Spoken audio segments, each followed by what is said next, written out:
All right, I think I'm live. Cool. So don't pay any attention to my don't pay any attention to my background or whatever because I got to get some stuff hooked up on StreamYard. So I'm just doing this for this first time. But I had to do this because there was a little rumor today that Tony Stark might be responsible for the creation of the Fantastic Four.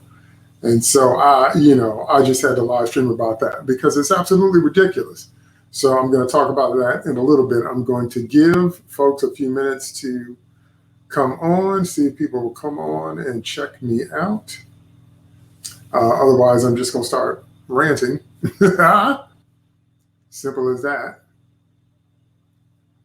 Oh, I've got one guest. When you get here, post a comment so I know who you are, so I know that you're here. So let me know so I can shout you out. Let me know so I can shout you out. Let me know so I can shout you out. Let me know so I can shout you out. Somebody's watching. Put a comment. Post a comment so I can see who that is so I can shout you out. Okay? So anyway, I'm going to talk about Tony Stark and the other MCU geniuses and how I think the Fantastic Four should get into the MCU. Okay?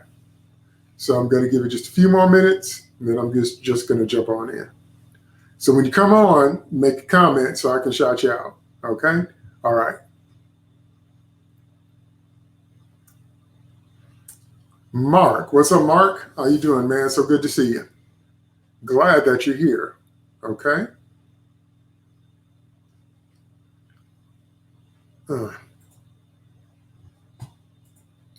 All right. Looks like other people are slow on the draw, so I'm just going to get started. Okay, so first thing I want to say is what I said already. Don't worry about my background. I'm just starting out with this live stream stuff. I got to, get some more stuff together, so don't worry about that.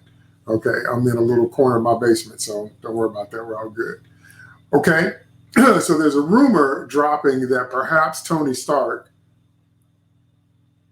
sounds like it'll be a backwards edition like Mysterio waiting in the wings of that Stark presentation. That's right. So it sounds like there's going to be some retroactive, a whole bunch of retro magic going on. And somehow they're going to say that something that Tony has done since the beginning of the MCU, since 2008, inadvertently led to the creation of the Fantastic Four. And that'll be, some type of smoke and mirror trick for them to try to shoehorn that in. So I wanted to talk about the other geniuses in the MCU. So let's start out with Reed himself. Okay, Reed Richards he possesses a mastery, this is from Wiki, possesses a mastery of mechanical, aerospace, electrical engineering, chemistry, all levels of physics, human and alien biology. Okay, Peter Parker. Peter Parker is academically brilliant. He has expertise in the fields of applied science, chemistry, physics, biology, engineering, mathematics, and mechanics. Okay, Black Panther. Black Panther is a skilled hunter, tracker, strategist, politician, inventor, and scientist. He has a PhD in physics from Oxford University. I bet you didn't know that. He's proficient in physics and advanced technology and is also an inventor. Okay, Bruce Banner. Bruce Banner is a physicist who was trying to recreate the super soldier experiment and subjected himself to gamma radiation in the movies. In the comics, he was actually testing a gamma bomb. And Rick Jones was out there in the blast field, and Bruce went out there to save him and got caught in the bomb. That's actually the comic origin. And Hank Pym, the guy I'm talking about all the time, Hank Pym discovered the subatomic particles. He labels Pym particles. He builds a cybernetic helmet to talk to the ants, but then he's able to design unstable molecules just like Reed does, so he can shrink and grow and be Giant Man and Ant-Man and anything in between. And then he became Goliath and Yellow Jacket. And Hank Pym is the one that invented Ultron. Now, longtime comic people will know that. But Hank is the one that invented Ultron. So in the MCU, they have it so that Tony and Bruce actually are the ones that start on Ultron.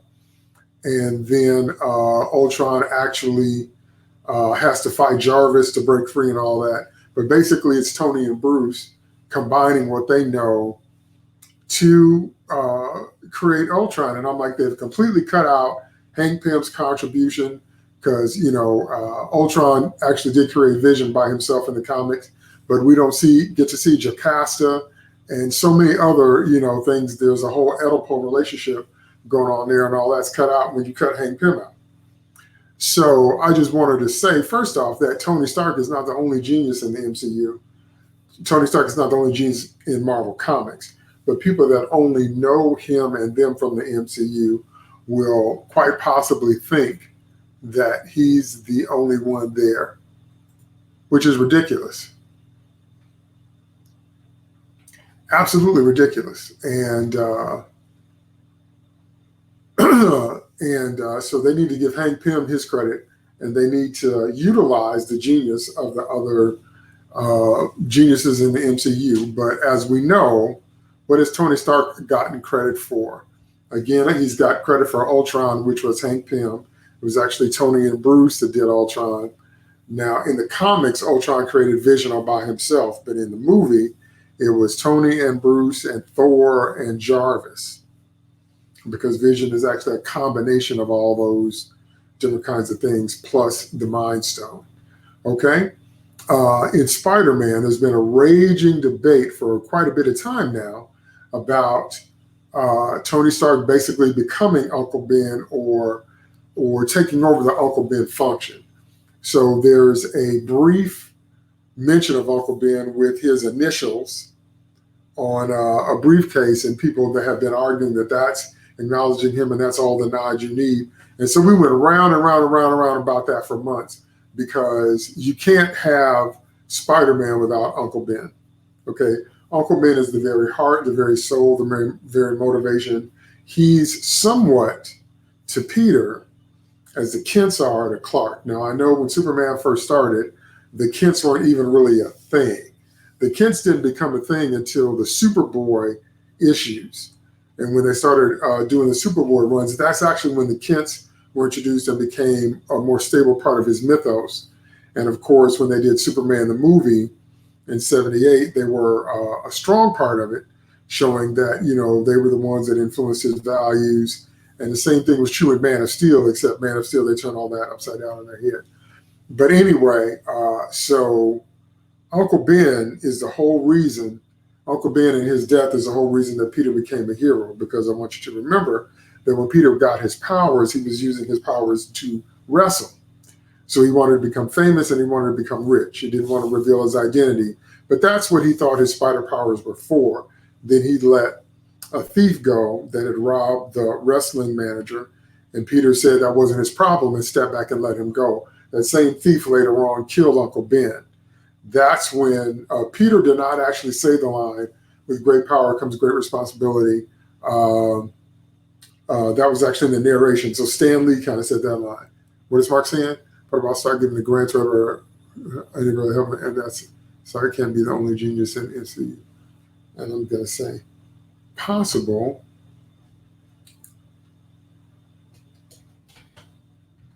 Possible, but what about the age difference? Because Reed and Tony relatively same age.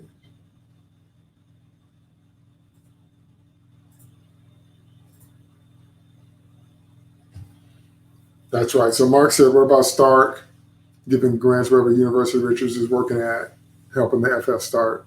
Yeah, but Reed and Tony are supposed to be relatively the same age. So does that put Reed, is Reed going to be super younger than Tony now? Like 20 years younger, maybe 25 years younger? So we'll get to that in a minute, because I do want to talk about how to bring the FF into the MCU. Good point, though. Okay, so Stark got credit for Stark Tower, which became Avengers Tower. Stark also got credit for being the only name or the biggest name or the most progressive name in clean energy at his time. So he's apparently a leader in that. And remember that Stark is the one that invented time travel. Hold on, let me check my Twitter to be sure everybody can see.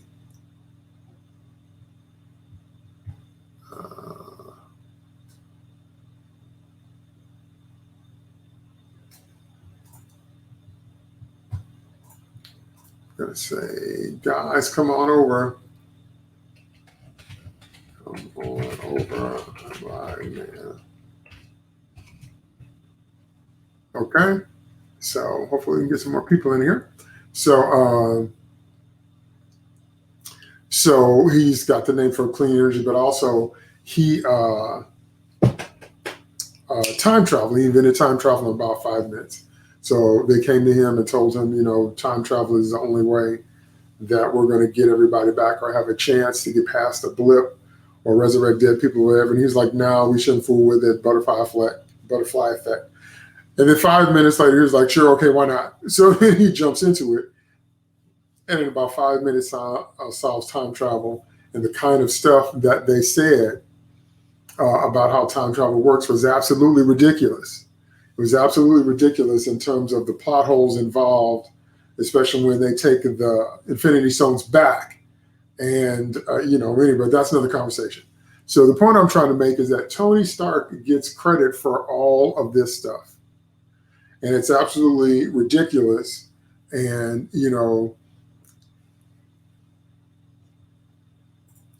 Richards could be a professor asking for additional funds for experiments, and Tony's grant came in at the right time.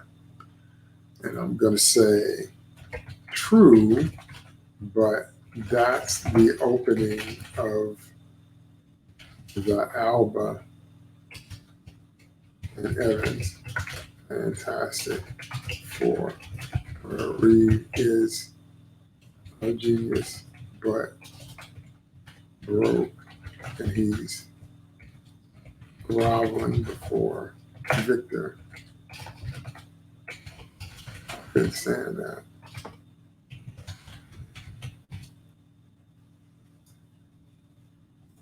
Okay, now my answer was true, but that's the opening of the Alvin Evans Fantastic Four. The Reed is a genius, but broke, and he's groveling before Victor, and I couldn't stand that. Okay, because I couldn't stand that kind of opening. So, Tony's always going to take credit. Remember that in Spider-Man Far From Home. What were the glasses? It was Dead, I'm Still the Hero, something like that. I forgot what the acronym is. Mark, tell me what the acronym was for the glasses that Peter had. Even dead, Edith, that's it. Even dead, I'm still the hero. Even dead, I'm the hero. Okay? That got on my reserve nerve. So I really don't want Stark to have anything to do with the creation of the Fantastic Four. I don't want Reed to be beholden to him. I don't want him to have inadvertently did something which, caused them to have their powers. I don't want Stark to have anything to do with the Fantastic Four. Okay. So that's just me. So, oh, great. My picture, Edith, that's right. So, yeah, so I'm just not down with that at all. So, we've talked about the other geniuses in the MCU. Reed, Peter, Bruce Banner, T'Challa, and Hank Pym. Now let's talk about some ways that the Fantastic Four can actually get into the MCU. There's been all kind of debate upon this. And one very, very strong possibility is that the Fantastic Four got their powers just like they did in the comics by stealing a rocket, which is mind-blowing that Reed was able to pull that off. Because how can you steal a rocket? How can you break into NASA and there's no fail-safes, there's no security, they can't remotely shut anything down, and you actually manage to activate and fire up a rocket and take it into space? But it was the 60s, so we'll cut him some serious slack. So in the comics, Reed tries to convince Ben to be a pilot. Ben says he doesn't want to go. Susie calls him a coward. And that's why Ben goes, because he says he can't stand the idea of Susan thinking of him as a coward. Because as longtime comic readers know, Ben had feelings for Sue. He didn't act on it because Reed and Sue were, doing whatever they were doing. But Ben has always carried a secret torch for Sue, if you didn't know that. And Johnny said he wasn't going to let his sister grow up there without him. So anyway, so they go on the rocket, and they get bombarded by the cosmic rays, and the shields that they thought were in place actually didn't work. And so that's when they began to get bombarded with the rays to get their powers. Now they kind of used that, and I kind of like the tweak in the Jessica Alba, Chris Evans first movie, because they were on that station. What I didn't like was Dr. Doom being there, which is absolutely ridiculous. Even Stan Lee himself said, we've never had an accurate Dr. Doom. But they kind of tweaked it to have them be on the space station, and the shields failed, and Ben was outside, so he got exposed maybe to a higher concentration of the radiation, and the other three were inside, and so they did have some shields, and so maybe that's why they could turn it on and off. So I actually did like that. That's the comics. So if they do that, that happened in the 60s because it was all about beating the Russians into space. Well, how about, they got trapped in the negative zone at some point after that, and they stayed in the negative zone as far as they were concerned. Maybe, 5 or 10 minutes have passed, and then they come out and it's 2020 or 2025 or whatever, and they have to adjust to this new world. Now that setup can be pretty much the same setup as Captain America, when he wakes up in the modern day and, he realizes he's been frozen, and now he's, 90 something years old, and he's got to adjust to modern times. That's entirely possible. Okay. So there'll be a lot of fish out of water, or, heroes out of time jokes, kind of like with Cap or whatever, but they can still do it. They can absolutely pull that off. A lot of other people have said that what they want is the ultimate FF, and the ultimate FF went into the negative zone and got the powers that way. Now that's the origin that they used for the Fanforstic movie in 2015 that everybody hates because it was awful. And it's not even watchable. So, but that was the origin that they used. So if you see that movie, that's where they got, or that they used the ultimate FF. They used the ultimate FF origin in Fanforstic 2015, except Sue wasn't with them, but she ended up getting powers anyway because the rays, the goop came and got her, which was ridiculous. Okay, Mark says, what if the FF are astronauts working in the International Space Station when the rays hit? Okay. And I'm going to say, I think that's a good idea. I want lots of in-story logic. Okay. And I said, I think that's a good idea. I want lots of in-story logic. Okay. So if there is a setup where there's an International Space Station and there is a string, a cosmic string, what's really funny is if you look at the cosmic rays in the comics, they look a certain way. They look like hard rain. And then in the movie, it kind of reminds me more of the Nexus from Star Trek Generations. And I like either look. I think either look works. But I like the idea that the cosmic rays are somewhat other dimensional, that there's another level of element to them. Now, John Byrne took that story and kind of ran with it during his FF run and talked about how the cosmic rays were actually a signal from a more advanced race. So that was okay. That puts a different spin on it. But I like the idea that the FF get powers based on their personality. So whatever dominant personality trait they have, or, was in ascendance, if you will, at that time, that's why they got those powers. So I think that's awesome. But yeah, I don't want Tony Stark to have anything to do with it. But that can happen during the MCU. Now, if they're the right age or they're just starting out, whatever, that's going to put them out of sync with the rest of the MCU. But I do like the idea of Reed already being a genius, Reed already doing his work, Reed already having assembled his team, but something unexpected happens. Or I also like the idea, if we're going to make them just a little bit older, that what happened to the Fantastic Four happened. We can either put it all the way back in 95, like with Captain Marvel, or we can put it in 2008 or somewhere in between. Maybe we can put it right after September 11th. We can make it in 2001 or 2002 to give them some time to maybe catch up age-wise, unless they want to skew them a little bit younger. But the point I'm trying to make there, what I'd like to see there is that the Fantastic Four have been around, but in hiding. So perhaps they were working for the government, or if they weren't working for the government, the space station idea is a government project, and they were under the auspices of the United States, and then this accident happens. So the government doesn't want what happened to them to get out, especially if once we start talking about the costumed heroes coming up, and the Hulk is a monster, but everybody else is cool and a supermodel and all that different kind of stuff. So what if, because they thought the FF were just really freaks, that the FF have been around in the MCU but in hiding all this time? Or what if they've been in training all this time? And that's completely logical in terms of in story. And you can put the FF in their 30s. If you made them the proper age, I think they were in their 30s when they went up, but now in the comics, they're easily in their 50s, but we got that comic book aging thing where everything slows down. But easily we can put them in their 30s if we make the accident happen sometime while the MCU, as we know it, was getting ramped up, and they've been in hiding and they've been in training all this time. Then we can bring them forth on the scene. And maybe they, because remember, in the second movie, in Rise of the Silver Surfer, they were captured by the military. And maybe we can make it to where they were supposed to do some work for the military, or they were pledged, to the military or whatever, and then they break free. So there's a lot of story possibilities there. So I think that that's a great and easy way to get them into the MCU.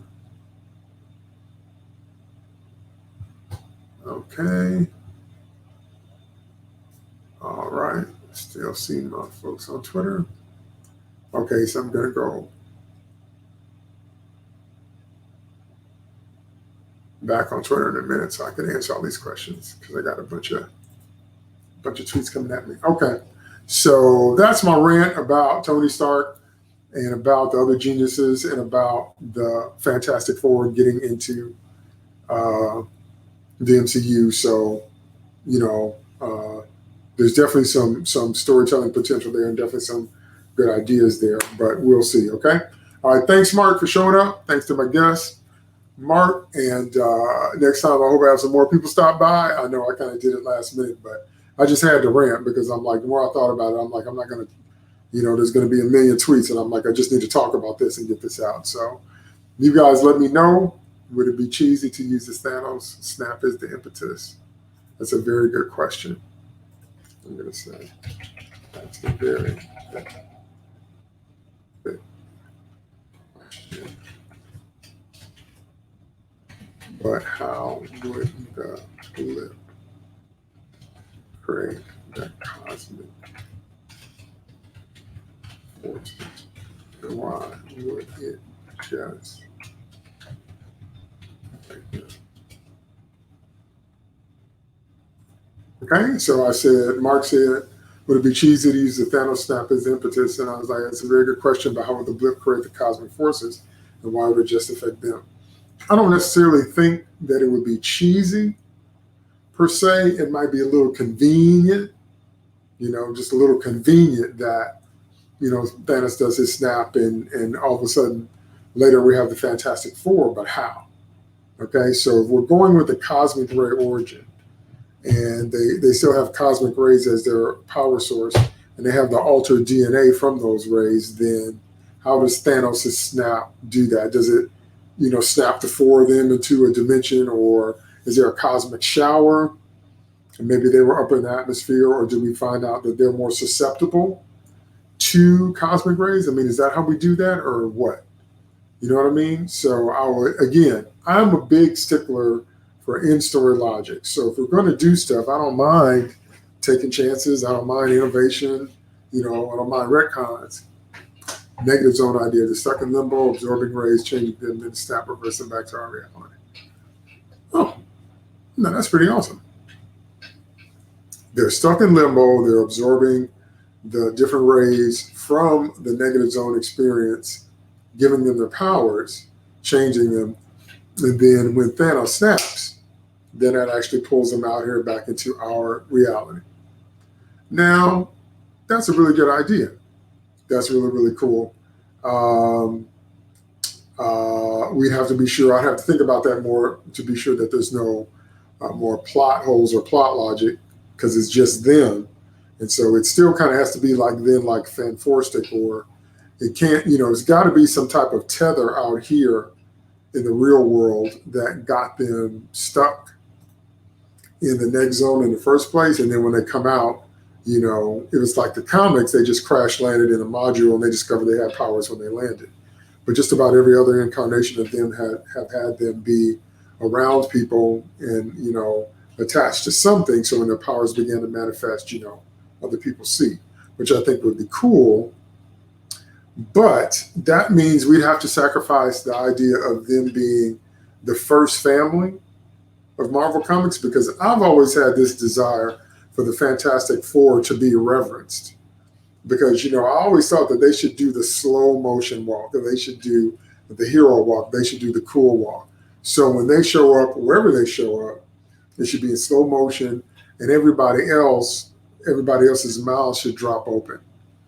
Captain America, Iron Man, well, he's old, Iron Man's dead, but whoever's left, their mouth should drop open, because the Fantastic Four have been legends that they've heard of, but they've never really seen them. So if we do it that way, where the Fantastic Four are created around the same time, then nobody's going to know who they are. So that has some storytelling possibilities, but I really don't like the idea of giving up the reverence and the awe and the history and the fact that they are the first family of Marvel Comics and all the props and respect that would come with that. So that's what I mean. We'd have to weigh those ideas out, because there's always checks and balances. There's always pros and cons. There's always, stuff you gain and stuff you have to give up with whatever storytelling idea you use. So yeah, I do like those ideas for sure, but I like the idea that they were active and got lost, and maybe they've been honing their powers even more, but that they were a solid, cohesive unit. And even though they were family, they were still a family. And there's a contrast between the Fantastic Four and the Avengers, because the Avengers, what they do is they basically smash stuff. That's what they do the best. And so you kind of have to point the Avengers like a big bullet. Okay, Captain Marvel and War Machine. Let me just show that. Excuse me. Excuse me. Captain Marvel and War Machine are in the Air Force. Maybe they'd be the ones all by the FF's return. Possible. That's a good possible idea too. And so we would definitely have to make the FF old enough to have been adults when Captain Marvel was created and when War Machine, when Rhodey was in the service, but still young enough to, realistically pull off their adventures. And, eventually they're going to bring in Franklin and Valeria as well. Now, I seriously doubt this is going to happen, but I hope they bring in Agatha Harkness. Hope they bring in their mysterious babysitter for the kids, because I always loved her stories. There's just so much FF lore to pull from, but I don't know if the MCU is going to do that or not, because basically when they brought in Spider-Man, the best appearance of Spider-Man was a Civil War appearance. In both of Spider-Man's Sony/Marvel movies, he's basically Miles Morales. He's basically Peter as Miles, and everything about his background and his backdrop and his supporting cast in particular and his life is Miles's life, not Peter's life. And they completely minimize Peter's genius with the webbing. And so they tried to fix that in a little bit in Far From Home. So he has that scene on Stark's plane where he's building stuff, but it's not the same. It hasn't been the same. So the Spider-Man movies have been just like the Batman movies. They seem to focus on one aspect of his overall character, and they tend to zoom the camera in on that. But just like they've never really given us good Batman fight scenes, except for the warehouse scene in Batman vs. Superman, we've never really seen Peter's genius like it needs to be. And I don't want any of that to happen to the Fantastic Four. I want Reed's genius to be on full display. I want to see them, show the master of their powers. I want, to see Agatha Harkness, Franklin, Valeria, Annihilus, Galactus, Doctor Doom, just everybody in their backstory. Because they really could fill a whole cinematic universe by themselves. But if they're going to be integrated in the universe with whatever Avengers are left, then I think, since they're the first family, that they deserve their propers. So, call me crazy, but that's what I'm thinking. Okay? All right. Well, I'm going to bounce for now. Anyway, I want to thank Mark for stopping by. I'm going to step back on Twitter, and I'm going to be doing some more of these live chats, so I will let you know. Don't forget to like this video, subscribe to my channel, share this video, and we will talk again soon. Thanks.